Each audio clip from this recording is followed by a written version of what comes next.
નમસ્કાર મિત્રો. જ્યારે આપણે વિશ્વને જાણવું હોય, લોકોના વ્યવહારને જાણવો હોય, તો તેનો રસ્તો પોતાની જાતમાંથી છે. જ્યારે પણ તમે પોતાની જાતની અંદર ઉતરશો તો તમને દુનિયાદારીની સમજણ પડશે. કારણ કે મિત્રો, તમારી અંદર જે હોય છે તે તમે લોકોને આપો છો અને તે જ પરત થઈને તમારી પાસે આવે છે. એટલે જ્યારે પણ તમારે સારપ શોધવી હોય, કોઈની નિંદા કરવી હોય, કોના માટે સારી અને ખોટી વાત કરવી હોય, તો પહેલાં પોતાની જાતનું મૂલ્યાંકન કરો.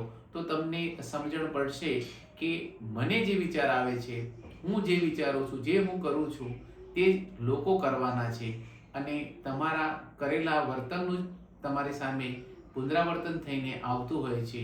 એટલે મિત્રો, કબીર સાહેબે કહ્યું છે, બુરા ઢૂંઢન મેં ચલા, બુરા ન મિલ્યા કોઈ, मन के अंदर झांक के देखा तो मुझसे बुरा न कोई.